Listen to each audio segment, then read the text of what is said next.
Au nom du Père et du Fils et du Saint-Esprit. Amen. L'Église a depuis longtemps consacré le 12e dimanche de Carême à méditer le mystère de la transfiguration du Seigneur.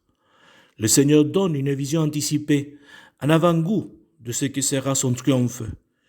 Il est intéressant de citer temporellement le moment où Jésus réalise ce prodige de la transfiguration.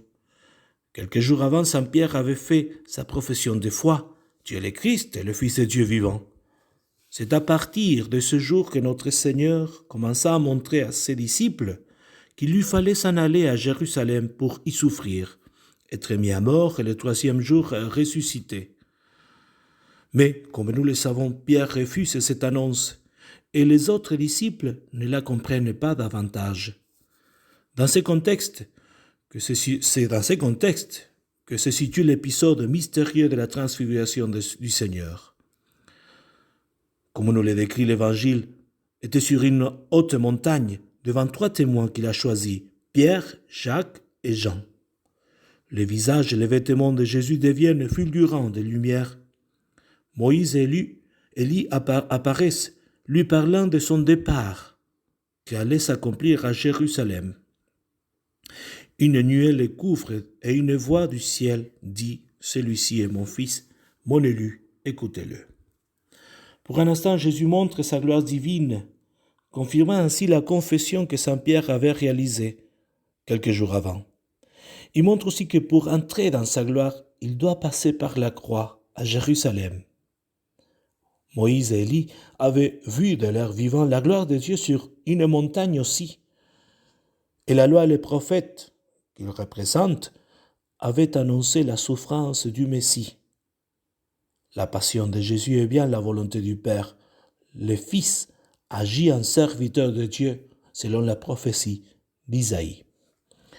L'Évangile dit encore qu'au moment où Pierre parle, parce qu'à la fin de la vision, les 3 disciples pénétrèrent, ou étaient plutôt enveloppés, par une nuée. Cette nuée indique la présence de l'Esprit Saint. Toute la Trinité a apparu, le Père dans la voix, le Fils dans l'homme, l'Esprit dans la nuée lumineuse, nous enseigne saint Thomas d'Aquin. Pour que nous soyons aussi transfigurés, comme le Christ dans la vie éternelle, il faut que nous transfigurer dans notre vie à la ressemblance de la sienne, de sa vie. Cela se fait à travers la vie de la grâce qui nous vient à travers les sacrements, mais aussi par notre conversion. Et la conversion ne signifie pas un moment, c'est pas un instant. Notre conversion dure toute une vie. À chaque moment où nous nous décidons à faire un pas dans notre vie spirituelle, un pas de plus, cela est une conversion. Dans ce processus, il faut que ma vie soit aussi transfigurée totalement par la grâce, surtout de ces blessures qui sont présentes parfois dans nos cœurs et qui n'ont pas encore été guéries, plutôt pour faire rapport à l'évangile de ce dimanche, blessures qui n'ont pas été transfigurées. Pour transfigurer nos vies, non seulement il nous faut renoncer au péché, mais aussi savoir transfigurer nos âmes par le pardon. Le fait de pardonner requiert 3 moments en moi. En premier, prendre la décision de pardonner, vouloir pardonner. Deuxièmement, demander la grâce de pouvoir pardonner. Le pardon est en définitive un don de Dieu. Et enfin, réélaborer la mémoire de mes blessures. C'est de ces derniers moments dont nous parlerons ce dimanche. Nous devons dire d'abord que nous ne pouvons pas supprimer la mémoire et que parfois, si l'on essaye de le faire, cela peut être nocif pour notre santé spirituelle, psychologique et même physique parfois. Mais nous pouvons et nous devons, en revanche, la réviser et la modifier pour réélaborer ce contenu, le contenu de ma mémoire. On ne peut pas nier ce qui s'est passé dans mon histoire, dans mon passé, et qui nous a blessés ou qui m'a blessé, faisant comme si cela n'avait jamais existé. On ne m'avait jamais fait souffrir. Il s'agit d'une lecture plus profonde de ces situations, de ces moments, de ces événements de douleur et de souffrance à la lumière de Dieu et de sa providence, c'est-à-dire un souvenir transfiguré de mon passé. La Bible nous donne plusieurs exemples. Nous allons en choisir un. Il s'agit du patriarche Joseph, fils de Jacob. Joseph était le préféré de son père. Ses frères, pourtant jaloux de lui, sont arrivés à le haïr et désirer sa mort. L'un de ses frères a pris défense de lui, et au lieu de le tuer, il a proposé de le vendre comme esclave. Ainsi le jeune Joseph, un enfant encore peut-être, a fini en Égypte comme esclave. Mais le chemin de la providence divine ont fait que, d'esclave, il est devenu conseiller du Pharaon.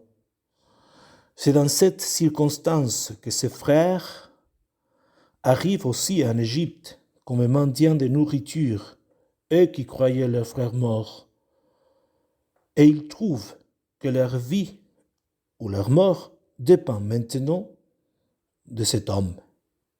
Joseph avait reçu dans son âme des blessures qui avaient rendu sa vie très dure pour de nombreuses années. Pour certains, cela aurait été le moment de la vengeance. Pourtant, selon le livre de la Genèse, Joseph dit simplement à ses frères, lorsqu'il révèle sa véritable identité, « Maintenant, ne vous affligez pas et ne soyez pas tourmentés de m'avoir vendu, car c'est pour vous conserver la vie que Dieu m'a envoyé ici avant vous. Il ne change pas la réalité. Vous m'avez vendu, mais il découvre l'essence providentielle de son sort.